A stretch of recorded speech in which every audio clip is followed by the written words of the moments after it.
Hello আসসালামু আলাইকুম, কি অবস্থা সবার? Welcome back to my another new blog. চলে আসলাম নতুন আরেকটি ব্লগ নিয়ে তোমাদের সাথে। কেমন আছো তোমরা সবাই? অ্যান্ড যেহেতু ঈদ চলে আসছে, সো তোমরা কে কোথায় ঈদ করবা সবকিছু কিন্তু অবশ্যই জানাবো। আর আমি এবছর ঢাকাতে ঈদ করব, যেহেতু বিয়ে হয়ে গেছে। সো ইচ্ছা থাকা সত্ত্বেও বাবার বাসায় ঈদ করতে পারবো না।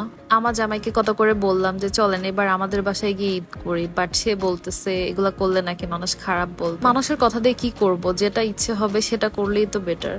দেন নিজেকে নিজে সান্ত্বনা দিচ্ছিলাম যে বিয়ে যেহেতু হইছেই, সো এখানে ঈদ করতে হবে, এটাই মাথায় ঢুকাই ফেলতে হবে। আর আমাদের গলিতে অলরেডি গরু চলে আসছে, আমাদেরটাও আজকে দেখতে গেছে। সো দেখা যাক কি হয়। কোরবানি ঈদের এটাই একটা মজা যে গরু দেখতে যাবে সবাই, তারপর গরু নিয়ে আসবে, এটার মোমেন্টস গুলা না অন্যরকম। আর এই যে আমি একটু টেলারের কাছে গিয়েছিলাম, আমি কটনের কয়েকটা থ্রি পিস দিয়েছিলাম বানানোর জন্য। আমার বাসায় একদমই কটনের কোনো ড্রেস পরা হয় না। বাসায় কেন, আমার বাইরেও তেমন একটা কটনের ড্রেস পরতে ভালো লাগে না। আমি কটনের ড্রেস খুবই কম পরি, বাট এবার ইচ্ছে করতেছিল কটনের ড্রেস নেওয়ার জন্য, তাই বানাইছিলাম। বাট আমার কটনের ড্রেস পরতে একদমই ভালো লাগে না, একদমই বিরক্তকর লাগে, মনে হয় যে এগুলো বারবার আয়রন করতে হয়। ড্রেসগুলো জাস্ট একটু চেক করে নিচ্ছিলাম, এগুলো পরে আবার পরে দেখতে হবে। আর আজকে মাথায় হেয়ার প্যাক দেবো, আজকে মেহেদির যে প্যাকটা আছে এটা ইউজ করব।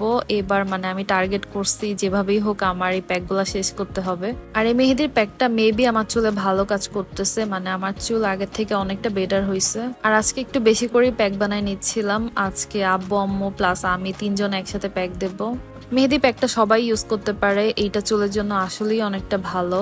মেহেদির এই প্যাকটা ইজিলি মিক্সড হয় না, আস্তে আস্তে করে মেশাতে হয়। আর আমি ফার্স্টে একটা ছোট বাটিতে নিয়েছিলাম, পরে দেখলাম যে অনেক বেশি হয়ে যাচ্ছে, পরে আবার কনভার্ট করে আরেকটা বাটিতে নিয়ে ফেললাম।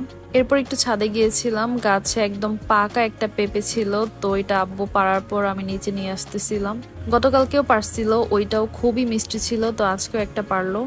আর এখন সবচেয়ে ডিসগাস্টিং সময়, চুল ধোয়ার সময়। প্যাক তো মজায় মজায় লাগাইছিলাম, বাট এই মোমেন্টটা কি পরিমাণ যে বিরক্ত করে, এটা আসলে যারা প্যাক লাগায় তারাই জানে। চুল থেকে প্যাকগুলাকে সরাইতে যে পরিমাণ হ্যাসেল করতে হয়, তারপর ওয়াশরুমে যে অবস্থা হয়ে যায়, মেহেদি ইউজ করলে তো এমনিই পুরো লাল হয়ে যায়। আমার তো এই জিনিসগুলোর কথা মাথায় আসলে ইচ্ছে করে না প্যাক ইউজ করার জন্য, বাট আজকে তারপরে একটু শখে শখে করতেছিলাম।